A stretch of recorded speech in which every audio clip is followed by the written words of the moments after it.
السلام علیکم ورحمۃ اللہ وبرکاتہ. بسم اللہ الرحمن الرحیم. الصلاة والسلام علی رسولہ الکریم نبینا محمد وعلی آلہ وصحبہ اجمعین. اما بعد. ہم نے کل دیکھا مصنف دوسرا باب اعراب کے متعلق، اس میں اعراب کا معنی اور اس کے اقسام بیان کرتے ہیں، اور کون سے اعراب خاص سے افعال کے ساتھ، کون سے اعراب خاص سے اسماء کے ساتھ، اور کون ان اعرابوں چار قسموں کے اعرابوں میں سے مشترک ہے دونوں کے لیے. اور پھر ہم نے اعراب کا جو اپوزٹ ہے البنا، جس کے متعلق مصنف نے اس چھوٹے متن میں کوئی تفصیل بیان نہیں کی ہے، لیکن ہم نے اس کے متعلق بھی تھوڑی وضاحت کر دی. اب مصنف تیسرا باب بیان کرتے ہیں، باب معرفت علامات الاعراب. یہ باب اعراب کے علاماتوں کے جاننے کے متعلق ہیں، ان کی معرفت حاصل کرنے کے متعلق ہے. چونکہ مصنف نے اس سے پہلے باب میں اعراب کے چار اقسام بیان کیے: رفع، نصب، خفض اور جزم. اس کے بعد مصنف نے مناسب جانا کہ اعراب کے جو یہ چار اقسام ہے، رفع، نصب، خفض اور جزم، ان کی علامات بھی بیان کرے. جیسا کہ میں نے کل کہا کہ علامات جو اعراب کے ہوتے ہیں وہ دو قسموں کے ہوتے ہیں. ایک تو اصلی علامات ہوتے ہیں، وہ ہے چار: ضمہ، فتحہ، کسرہ اور سکون. یہ اصلی علامات ہے اعراب کی، پرائمری علامات ہے اعراب کی. اور کچھ علامات فرعی علامات ہوتے ہیں، سیکنڈری علامات ہوتے ہیں، جو کبھی کبھار اصلی علامات کی جگہ ایز اے نائب آتے ہیں، جیسے کہ ہم انشاءاللہ تعالی آج کے باب میں اس کے متعلق دیکھیں گے. مصنف بیان کرتے ہیں، باب معرفت علامات الاعراب. یہ باب ہے اعراب کی علامات کے جاننے کے متعلق. للرفع اربع علامات. بیان کرتے ہیں کہ رفع جو ہے اس کے چار علامات ہیں: الضمۃ والواو والالف والنون. ضمہ، واو، الف اور نون. فاما الضمۃ فتكون علامة للرفع في 4 مواضع. رہا ضمہ کا سوال، تو یہ علامت ہوتی ہے رفع کے لیے چار جگہوں پر. ضمہ جو ہے اصلی علامت رفع کی، یہ علامت ہوتی ہے رفع کی چار جگہوں پر، چار قسم کے کلماتوں پر. ایک تو ہے الاسم المفرد، فی الاسم المفرد، اسم مفرد میں، وجمع التکسیر، جمع تکسیر میں، وجمع المؤنث السالم، جمع مؤنث سالم میں، والفعل المضارع الذي لم يتصل بآخره شيء. اور اس فعل مضارع میں یہ ہوتا ہے جس فعل مضارع کے آخر پر کوئی اور چیز ان کے لواحق میں سے نہیں جڑا ہوا ہوتا ہے. مصنف رحمہ اللہ، جیسا کہ ہم نے کہا، جب انہوں نے بیان کیا اعراب اور اس کے اقسام، اب وہ ان کے علامات ہمیں بیان کر رہا ہے. قال، بیان کرتے ہیں، للرفع اربع علامات، کہ رفع جو ہے، جو پہلی قسم کی اعراب کا پہلا قسم ہے، اس کی چار علامات ہے. اس سے پہلے ہم نے دیکھا کہ رفع کا اصلی معنی ہے علو، بلندی، اور اصطلاح میں اس کا مراد ہے، یا تو ہم کہیں گے کہ یہ ایک خاص اعراب کی حالت ہوتی ہے جس کی اصلی علامت ہوتی ہے ضمہ. یا ہم یہ بھی کہہ سکتے ہیں اس کی ڈیفینیشن میں، تغییر مخصوص یجلبہ عامل مخصوص، کہ ایک خاص قسم کی تبدیلی ہوتی ہے. تبدیلی سے یہاں پہ مراد ہے اعراب. جیسے کہ ہم نے دیکھا اعراب کا مطلب ہی ہوتا ہے تغییر اواخر الکلم، جیسا کہ ہم نے دیکھا. اس لیے ہم کہتے ہیں، جیسے کہ شارح بیان کرتے ہیں عبد الرحمن آل شیخ حفظہ اللہ اپنی شرح میں، اس کی ضمن، اس سے پہلے میں کنٹینیو کروں، ضمن میں یہ بات کہوں کہ آجرومیہ کی مختلف شروحات ہیں، اور انسان کو اس کتاب، کیونکہ یہ چھوٹا متن ہے، اس کی کتاب کی شروحات میں انسان کو زیادہ اپنے آپ کو منتشر، اپنے ذہن کو منتشر نہیں کرنا چاہیے. دو کتابیں اس کے لیے کافی ہے، بلکہ ایک ہی کتاب کافی ہے. یا تو آپ تحفۃ السنیہ جو ہے مشہور، سب سے مشہور اس کی شرح، جو آج کے زمانے میں، آج کے ہمارے ایرا میں جانی جاتی ہے، جو پچھلی صدی کے ایک اسکالر تھے محمد محی الدین عبد الحمید رحمہ اللہ، جو نحو کے بہت بڑے اسکالر تھے پچھلی صدی کے. بلکہ میں کہہ سکتا ہوں کہ جیسے کہ علماء کہتے ہیں، میں نہیں کہوں گا، علماء کہتے ہیں، جیسا کہ میں نے علماء سے سنا ہے اور پڑھا ہے کتابوں میں، کہ سچ میں اگر پچھلی صدی میں کسی نے نحو میں تجدید کی، بہت سی علماء نے کی، مگر ان میں سے اگر سب سے زیادہ کسی کا ہاتھ ہے تو وہ ہے یہی اسکالر، ان کو آپ ذہن میں رکھیں، محمد محی الدین عبد الحمید رحمہ اللہ۔ انہوں نے بہت سی نحو کی کتابوں کی تحقیق کی، ان کے شواہد کو ایکسپلین کیا، تعلیقات لکھے، اور ان میں سے ایک جو یہ متن ہے آج الرومیہ، ان پر بھی ایک مشہور شرح ہے جو طلبہ کے درمیان مشہور ہے، اس کا نام ہے التحفۃ السنیہ بشرح المقدمۃ الآج الرومیہ۔ میرے حساب سے وہ شرح اس کے لیے کافی ہے۔ اگر اب کوئی تھوڑی ڈیٹیل میں جانا چاہے تو وہ یہ کتاب ہے جو اس ایرا میں، مطلب کچھ پچھلے سال شاید، ہاں پچھلے سال ہی لکھی ہے ایک عالم نے، سعودی کے ایک عالم نے، عبد الرحمن آل شیخ حفظہ اللہ نے۔ وہ تھوڑی بڑی ہے لیکن بہت بہترین شرح انہوں نے لکھی ہے اس کتاب پر، وہ آپ اگر پڑھیں تو وہ بھی اس کے لیے کافی ہوگی۔ مگر اگر آپ ایک کتاب پہ اکتفا کرنا چاہیے تو وہ یا تو تحفۃ السنیہ پڑھیں یا عبد الرحمن آل شیخ کی آپ یہ شرح پڑھیں۔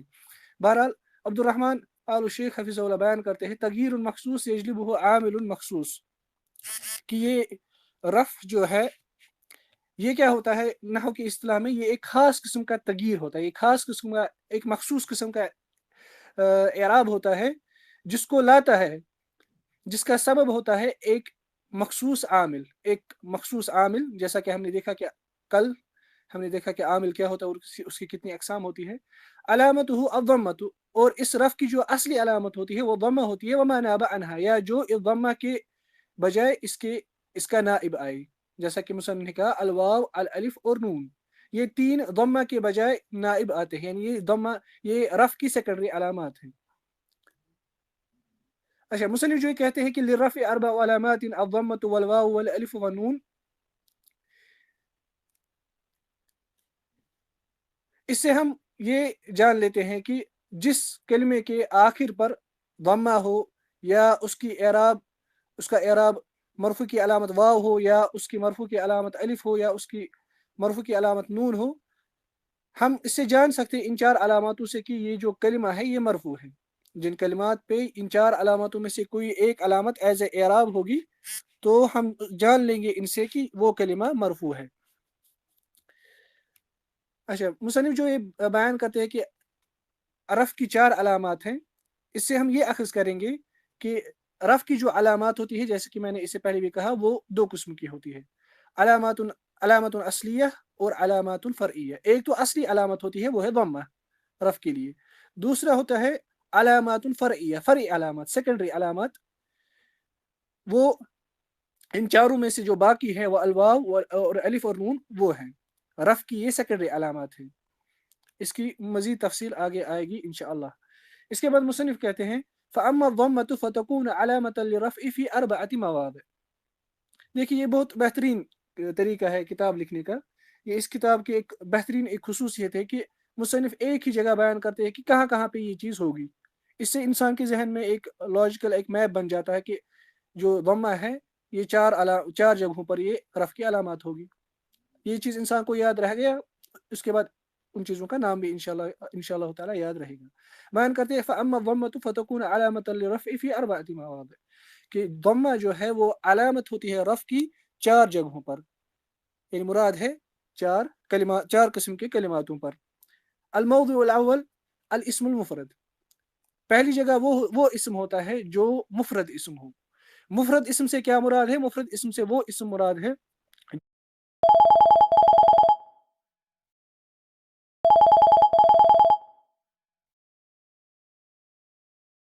جو نہ مثنیٰ ہو، یعنی جو نہ ڈیول ہو، اور جو نہ مجموع ہو، یعنی جو نہ جمع ہو، جو نہ پلیورل ہو، یعنی وہ ایک چیز پر دلالت کرنے والا اسم ہو، مثلا زید، فاطمۃ، کتاب، شجرۃ وغیرہ۔ ایسی جو یہ مفرد اسم ہوتے ہیں ان میں ضمہ ایز اے رفع کی علامات آتی ہے۔ اچھا، اب وہ ضمہ یا تو مقدر ہوگا یا تو ظاہر ہوگا، جیسے کہ ہم نے کل دیکھا کہ اعراب دو قسموں کا ہوتا ہے، یا تو اعراب ظاہر ہوتا ہے کلمے پر، یا تو اعراب تقدیری ہوتا ہے، اور تقدیری اعراب کے تین اسباب ہوتے ہیں کہ کیوں اعراب تقدیری ہوتا ہے۔ مثلا ہم کہیں گے الکتاب جدید، مثال کے طور پر ہم دیکھ رہے ہیں یہاں پر الکتاب یہ مبتدا ہے، الکتاب مبتدا مرفوع ہوتا ہے، ہم دیکھ رہے ہیں کہ اس پہ ضمہ ظاہر ہے، یعنی سیدھا ہمیں آنکھ سے دکھائی بھی دیتا ہے، اور جب ہم پڑھتے ہیں وہ ہم سن بھی لیتے ہیں، اور کلمے پہ وہ دکھائی بھی دیتا ہے۔ الکتاب جدیدن، جدیدن اس کی خبر ہے، وہ بھی مرفوع ہوتا ہے، اور جدیدن پہ دال پہ ہم یہ ضمہ بظاہر دے سکتے ہیں، یا تو وہ ضمہ مقدر ہوگا، مثلا القاضی عادل، ہم نے نہیں پڑھا القاضی، ہم نے پڑھا القاضی عادل۔ اگر آپ کو یاد ہوگا کہ ہم نے کل دیکھا کہ جو تقدیری اعراب ہوتا ہے، تقدیری اعراب کا ایک سبب یہ ہوتا ہے کہ کسی کلمے پر اعراب کا ظاہر ہونا باری ہوتا ہے عرب کے لیے، اور وہ ہوتا ہے اسم جو اسم منقوص ہوتے ہیں، یعنی وہ اسم جس کے آخر پہ یا ہو اور یا کے پہلے کسرہ ہو، جیسے یہاں پہ القاضی، ہم پڑھتے ہیں القاضی عادل، القاضی جو یہاں پہ ہے یہ مرفوع ہے، مگر کیسے مرفوع ہے؟ بضمۃ مقدرہ، مقدر ضمہ سے، اور یہ یہاں پہ مبتدا ہے، القاضی مبتدا، عادل اس کی خبر ہے، اور اسم سے یہاں پہ مراد ہے معرب اسم، کیونکہ ہم اس وقت اعراب کی بات کر رہے ہیں، یہاں پر ہم مبنی اسما کی بات نہیں کر رہے ہیں۔ اچھا، اس سب کا ایک خلاصہ ہے کہ جو رفع کی جو علامت ہوتی ہے مفرد اسم پہ وہ ضمہ ہوتی ہے، چاہے وہ اسم پھر معرفہ ہو، چاہے نکرہ ہو، چاہے مذکر ہو، چاہے مؤنث ہو، جس قسم کا بھی اسم مفرد ہو، معرفہ ہو، نکرہ ہو، مذکر ہو، مؤنث ہو، ان سب پر بشرطے کہ وہ اسم مفرد ہو، رفع کی جو علامت ہوتی ہے وہ ضمہ ہوتی ہے، پھر وہ کبھی مقدر ضمہ ہوگا، وہ کبھی پھر ظاہر ضمہ ہوگا۔ دوسری جو جگہ مصنف بیان کرتے ہیں وہ ہے جمع التکسیر، جمع التکسیر کہتے ہیں مصنف فتكون علامة للرفع في 4 مواضع في الاسم المفرد، اسم مفرد میں جو ہم نے دیکھا، وجمع التکسیر اور جمع تکسیر میں۔ جمع التکسیر کسے کہتے ہیں؟ هو ما دل على اکثر من اثنين او اثنتين مع تغیر جمعه عن مفرده ولو تقدیرا۔ جمع تکسیر اس جمع کو کہتے ہیں جو، یا اس کلمے کو کہتے ہیں جو دلالت کرتا ہے دو سے زیادہ پر، چاہے پھر وہ دو چیزیں مذکر ہو یا مؤنث ہو، مگر وہ ایسی دلالت کرتا ہے کہ اس کی جو مفرد صورت ہوتی ہے، یعنی جس کلمے کی مفرد کو ہم جمع میں تبدیل کرتے ہیں، جمع تکسیر میں، اس کی صورت تبدیل ہو جاتی ہے، یا ہم سمجھنے کے لیے یہ کہیں گے کہ اس کی جو مفرد کی صورت ہے وہ ٹوٹ جاتی ہے، اس لیے اس کو کہا ہی جاتا ہے جمع التکسیر، کسرہ کہتے ہیں توڑنے کو۔ کیسے ٹوٹتی ہے؟ یا تو وہ ٹوٹے گی، اس کی اصلی صورت ٹوٹے گی کہ اس میں کوئی ایکسٹرا حرف آئے گا، یا اس میں کوئی مفرد میں جو کوئی حرف ہوگا وہ گر جائے گا، یا اس میں حرکات میں ہیر پھیر ہوگا۔ مثلا ہم 3 جمع لیں گے، رجال، کتب، اسد۔ رجال جو ہے اس کا مفرد ہے رجل، دیکھیے مفرد میں ہے رجل، را پہ فتح، جیم پہ ضمہ، لام ہے اعراب کی، لام پہ اعراب ہے ضمہ، اس کا جو جمع بنا، جمع تکسیر، وہ بنا رجال۔ اب اس کی حرکت چینج ہو گئی اور اس میں ایک ایکسٹرا حرف بھی آ گیا، وہ ہے الف، مفرد میں تھا رجل، مگر را پہ جمع میں بن گیا رجال، جیم پہ بھی حرکت چینج ہو گئی۔ اسی طرح کتب، اس کا جو مفرد ہے وہ ہے کتاب، لیکن جو ہی یہ جمع بنا اس میں تغییر ایسے واقع ہو گئی کہ اس میں سے الف گر گیا، مفرد میں الف تھا کتاب، اب یہ بن گیا کتب، اور حرکت میں بھی تبدیلی آ گئی۔ اسی طرح اسدن، اسدن جمع ہے اسد کا، شیر کا، اس میں کیا ہوا؟ اس میں کوئی زیادہ حرف، ایکسٹرا کوئی حرف جمع میں نہیں آیا، لیکن حرکات میں تبدیلی آ گئی۔ مفرد میں تھا حمزہ پہ فتح، اسدن، لیکن جمع میں بن گیا اسدن، ایک تو حمزہ پہ ضمہ آ گیا اور سین پہ سکون آ گیا۔ اچھا، اب جو یہ تبدیلی آتی ہے پہلے اور دوسرے کلمات میں سوائے آخری کلمات میں، یہ موضوع ہوتا ہے صرف کا، یہ صرف میں پڑھا جاتا ہے۔ نحو کا جو مبحث ہوتا ہے وہ ہے صرف آخری کلمے کا آخری، جیسے کہ ہم نے دیکھا کل اعراب کی ڈیفینیشن میں۔ اور جو یہ جمع تکسیر ہوتے ہیں اس کے مختلف اوزان ہوتے ہیں، وہ اوزان بھی صرف کا مبحث ہے، وہ بھی کتب الصرف میں پڑھا جاتا ہے، اس لیے ہم اس ڈیٹیل میں یہاں پہ نہیں جا سکتے۔ یہاں پہ جو کہنے کا مقصود ہے وہ یہ ہے کہ جمع تکسیر جو ہے چاہے وہ کسی بھی وزن پہ ہو، جیسے کہ میں نے کہا کہ جمع تکسیر کے مختلف اوزان ہوتے ہیں، جیسے رجال یہ علی وزن فعال ہے، اسدن یہ علی وزن فعل ہے، کتب یہ علی وزن فعل ہے، یہ سب جمع التکسیر کے اوزان ہیں۔ جمع التکسیر کا کوئی بھی وزن ہو، اس کا جو اعراب ہوتا ہے، رفع کی جو علامت ہوتی ہے وہ ہوتی ہے ضمہ، چاہے پھر وہ واحد ضمہ ہو یا پھر وہ مقدر ضمہ ہو. مثلا اللہ سبحانہ و تعالیٰ سورہ آل عمران آیت نمبر 45 میں بیان کرتے ہیں اذ قالت الملائکۃ یا مریم ان اللہ یبشرک بکلمۃ منہ. یاد کرو کہ جب فرشتوں نے کہا اے مریم اللہ تعالیٰ تمہیں بشارت دیتا ہے اپنی طرف سے ایک کلمے کی. کلمے سے یہاں پہ مراد ہے کن، جس کن سے بن گیا عیسیٰ علیہ السلام،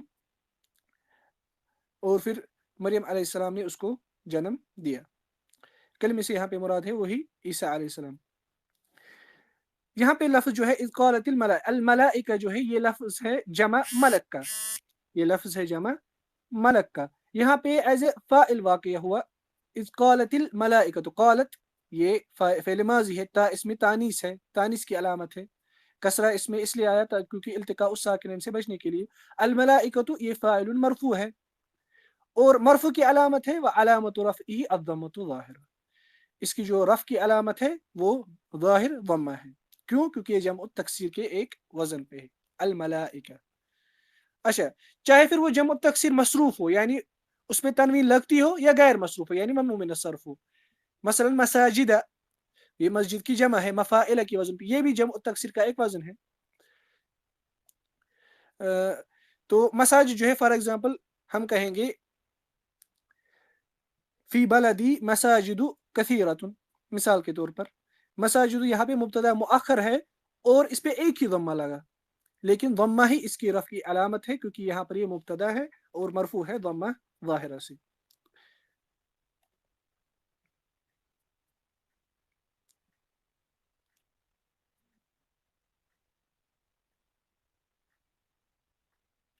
اس کے بعد مصنف تیسری جگہ بیان کرتے ہیں الموضع الثالث من مواضع الرفع بضمہ.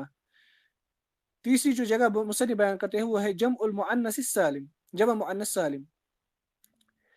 یعنی تیسری جگہ جہاں پہ رفع کی علامت ضمہ ہوتی ہے وہ ہے جمع المؤنث السالم. جمع المؤنث سالم کسے کہتے ہیں؟ ما دل على اکثر من اثنتین بزیادت الف و تاء على آخره. یہ ایسا جمع ہوتا ہے، یہ ایسا کلمہ ہوتا ہے جو دو سے زیادہ مؤنث چیزوں پر دلالت کرتا ہے. یہ ایسا کلمہ ہوتا ہے جو دو سے زیادہ مؤنث چیزوں پر دلالت کرتا ہے، مگر کیسے اس پہ دلالت کرتا ہے؟ بزیادت الف و تاء. اس طرح سے دلالت کرتا ہے کہ اس کے آخر پر الف اور تا ایڈ کیا جاتا ہے. یعنی کوئی مؤنث اسم لیں گے ہم اور اس مؤنث اسم کو ہم جمع بنا سکتے ہیں ایسے کہ اس کو ہم لاسٹ پہ ایڈ کریں الف اور تا. مثلا مسلمۃ مسلمات، مؤمنۃ مؤمنات، طالبۃ طالبات. طالبات جو یہ لفظ ہے طالبۃ وہ تو مفرد ہے، اسم مفرد، اس میں ہم نے دیکھا پہلے کہ وہ پہلی جگہ ہے جہاں پر رفع ضمہ کی علامت ہوتی ہے. اسی طرح جمع مؤنث سالم بھی ایسا کلمہ ہوتا ہے جس میں رفع کی جو علامت ہوتی ہے وہ ہوتی ہے ضمہ. یہ ہے جمع مؤنث السالم.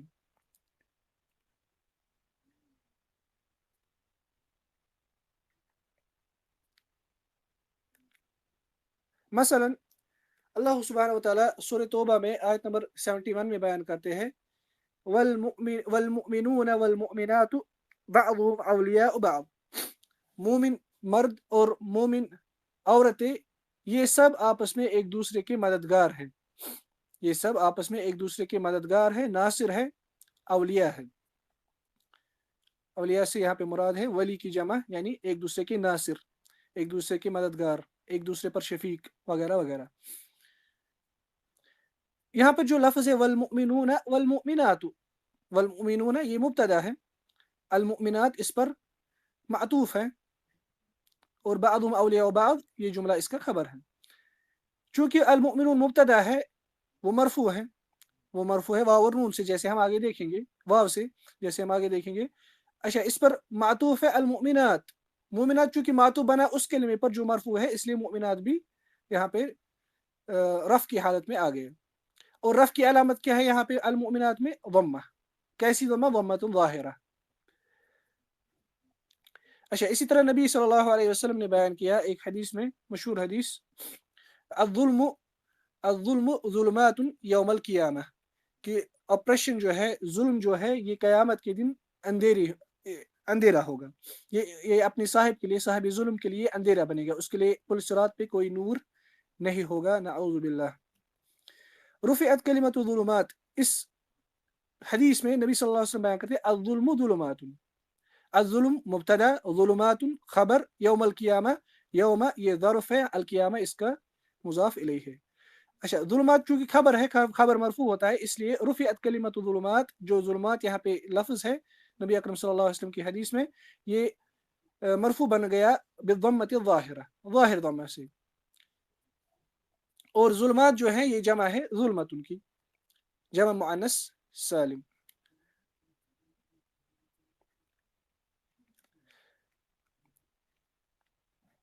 اچھا، چوتھی جو جگہ بیان کرتے ہیں مصنف وہ ہے والفعل المضارع الذي لم يتصل بآخره شيء، وہ فعل مضارع جس کے آخری لفظ پر کوئی اور چیز جڑا ہوا نہیں ہے، یعنی ایسا فعل مضارع ہو جس کے آخر پر کوئی چیز نہیں جڑی ہوئی ہو۔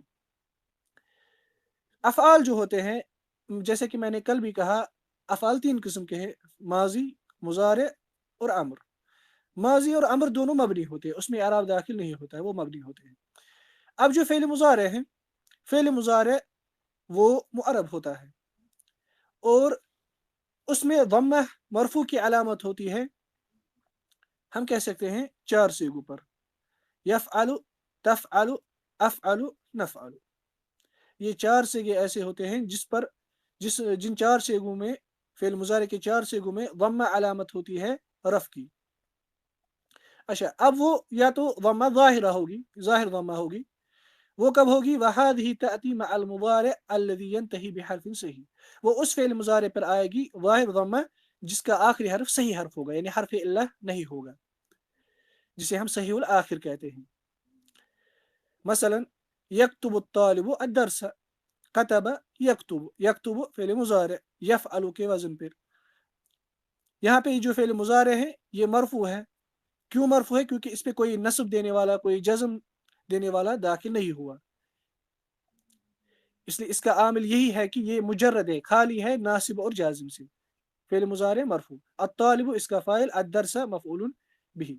اچھا، یہ جو فعل ہے یکتب، یہ یہاں پر فعل مضارع مرفوع ہے، مرفوع کی علامت کیا ہے، یا رفع کی علامت کیا ہے؟ وعلامت رفعہ الضمۃ الظاہرہ، اس کی رفع کی علامت ہے ظاہر ضمہ، جو ہم دیکھ سکتے ہیں آنکھوں سے اور پڑھ بھی سکتے ہیں۔ کیوں ظاہر ضمہ ہے؟ لأنہ صحیح الآخر، کیونکہ یہ ایسا فعل مضارع ہے کہ اس کا جو آخری حرف ہے وہ صحیح ہے، وہ حرف علہ نہیں ہے۔ اچھا، اب یا تو ضمہ مقدرہ ہوگا، وہ کب ہوگا؟ وَهَذِهِ تَأْتِي مَعَ الْمُضَارِعِ الْمُعَطَّلِ الْآخِرِ، وہ ایسے فعل مضارع پہ مقدر ضمہ آئے گا جب فعل مضارع کا آخری حرف حرف علہ ہوگا، آخری حرف حرف علہ ہوگا، یا تو یا آخری حرف ہوگا یا واو آخری حرف ہوگا۔ اچھا، اب اگر وہ معطل ہوا یا سے یا واو سے، یعنی آخری حرف اس میں یا آیا یا واو آیا، ان دونوں صورتوں میں اس کی جو ضمہ ہوگی وہ مقدر آئے گی۔ کیوں مقدر آئے گی؟ کیونکہ ثقل کی وجہ سے، جیسے کہ ہم نے کل دیکھا اعراب تقدیر کے 3 اسباب ہوتے ہیں، اس میں ایک ہوتا ہے ثقل، ثقل کا مطلب ہوتا ہے صعوبت ظہور الحرکہ، یعنی واو اور یا پر حرکت کا ظاہر ہونا وہ باری ہے عرب کے لیے، اس لیے وہ ظاہر نہیں ہوتا ہے، اس لیے اس حالت میں فعل مضارع کے جو ضمہ ہوگا اس آخری حرف پر یا اور واو پر، وہ مقدر ضمہ ہوگا۔ مثلا اللہ سبحانہ وتعالی سورہ فاطر میں بیان کرتے ہیں آیت نمبر 28 میں، انما یخشى اللہ من عباده العلماء، انما یخشى اللہ من عباده العلماء، یخشى جو ہے اس میں، اس کا ماضی ہے خشیہ، اس کا ماضی ہے خشیہ، یعنی خشیہ یخشا، یخشا، شین کے بعد جو یہ الف کی شکل ہے یہ اصل میں یا ہے، لیکن صرف کی ایک قاعدے کی وجہ سے یہاں پر یہ الف کی شکل میں لکھا گیا ہے، جیسا کہ آپ کتب الصرف میں وہ آگے پڑھیں گے انشاءاللہ تعالیٰ کبھی۔ یخشا جو یہاں پہ ہے یہ یہاں پر لاسٹ میں اصل میں الف نہیں ہے، یہ یا ہے، مگر الف کی شکل میں یا ہے، مگر ہے یا ہی، کیونکہ اس کا فعل ماضی جو ہے وہ ہے خشیہ۔ اچھا، جو یہ یا یہاں پر ہے الف کی شکل میں، اس پہ ہم دیکھتے ہیں کہ یہاں پہ اس کا جو اعراب ہے وہ ہمیں دکھائی نہیں دیتا ہے، یخشا، اس پہ ہمیں کوئی اعراب نہیں دکھا دیتے، مگر یہاں پہ مرفوع ہے۔ مرفوع کس سے ہے؟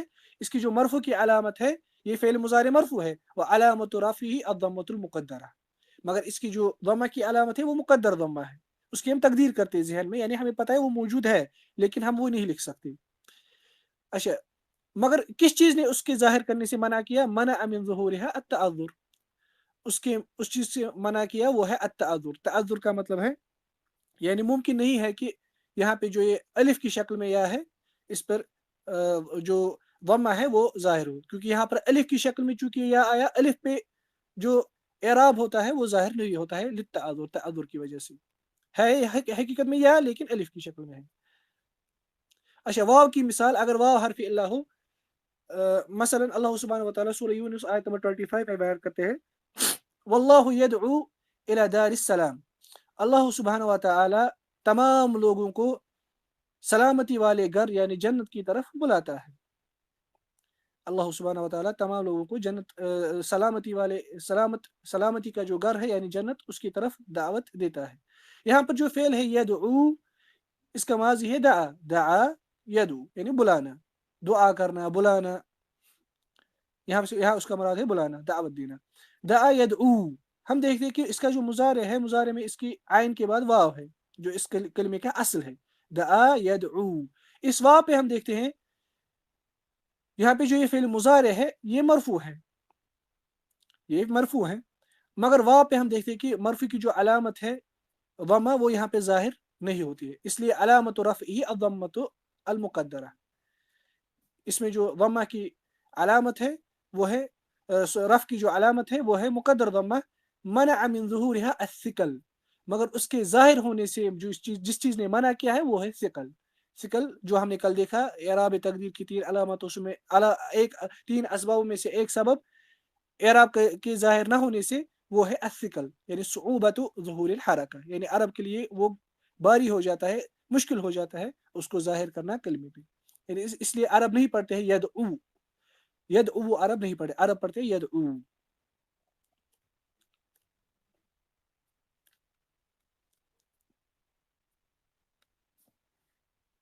اچھا، جو فعل مضارع ہیں رفع کی حالت میں ضمہ اس سے جدا نہیں ہوتا ہے مگر صرف 3 صورتوں میں. 3 ایکسیپشنز ایسی ہے جب ضمہ فعل مضارع سے جدا ہو جائے گا رفع کی حالت میں. وہ کب ہوگا؟ نمبر 1 اذا اتصل بآخرہ نون النسوہ، وہ تب ہوگا اگر اس کے ساتھ نون النسوہ جڑے گا، نون النسوہ جڑے گا یا نون الاناث اب کہہ لیجیے، کیونکہ بعض علماء کہتے ہیں کہ جو نسوہ ہے، نسوہ خاص طور پر استعمال ہوتا ہے عاقل چیزوں کے لیے، یعنی عاقل مؤنث چیزوں کے لیے، مگر یہاں پہ نون سے جو مراد ہوتا ہے وہ اس سے زیادہ کامن چیز مراد ہوتی ہے، چاہے وہ پھر عاقل ہو یا غیر عاقل ہو، اس لیے بعض علماء کہتے ہیں نون الاناث. بہرحال یہ کوئی ایسا مسئلہ نہیں ہے. نون النسوہ، نون النسوہ کس سیگے میں آتا ہے؟ یفعلنا اور تفعلنا، ان 2 سیگوں میں نون النسوہ آتا ہے. جو ہی نون النسوہ فعل مضارع کے ساتھ جڑے گا اب یہ مرفوع کی حالت میں اس کے ساتھ ضمہ نہیں رہے گا بلکہ وہ مبنی بن جائے گا. فعل مضارع میں جو 2 سیگے ہوتے ہیں یفعلنا اور تفعلنا وہ مبنی ہوتے ہیں سکون پر، اور نون جو لاسٹ پہ ہوتا ہے وہ نون النسوہ ہوتا ہے. دوسری حالت، دوسری جگہ جب ضمہ فعل مضارع سے جدا ہوتا ہے وہ ہوتا ہے اذا باشرت نون التوکید، جب اس کے ساتھ ڈائریکٹ بنا کسی فاصل کے، بنا کسی رکاوٹ کے نون التوکید ڈائریکٹ اس کے ساتھ جڑ جائے گا، ڈائریکٹ اس کے ساتھ نون النسوہ جڑ جائے گا.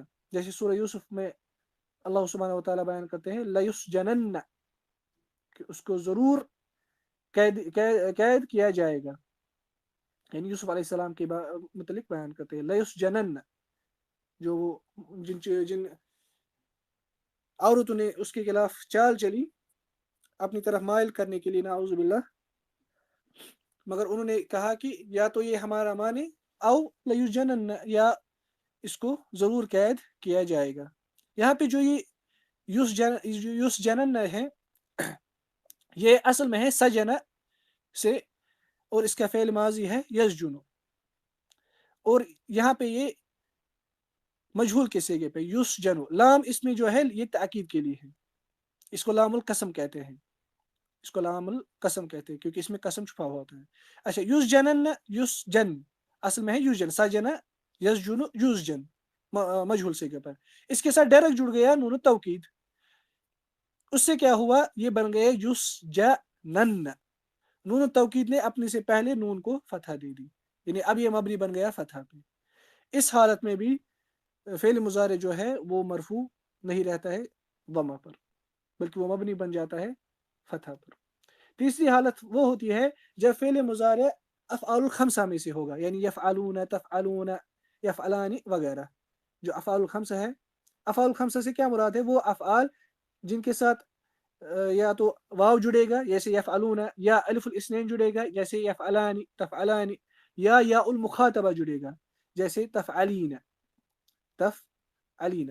یہ جو 5 قسم کے افعال ہوتے ہیں فعل مضارع میں سے، 5 سیغے جو ہوتے ہیں یہ مرفوع ہوتے ہیں ثبوت النون سے۔ اس میں جو لاسٹ میں ہوتا ہے یفعلون تفعلون، لاسٹ میں جو نون ہوتا ہے وہی اس میں علامت ہوتی ہے رفع کی، جیسا کہ ہم آگے دیکھیں گے انشاءاللہ تعالی۔ بہرحال کہنے کا مقصد ہے کہ جو فعل مضارع ہے، فعل مضارع کے ساتھ اگر لاسٹ میں نون النسوہ نہیں جڑے گا، نہ ہی نون التوکید جڑے گا، نہ ہی وہ افعال الخمسہ میں سے ہوگا، تب وہ مرفوع ہوگا ضمہ سے، یا مقدر ضمہ سے یا ظاہر ضمہ سے۔ اس کے بعد مصنف واو کے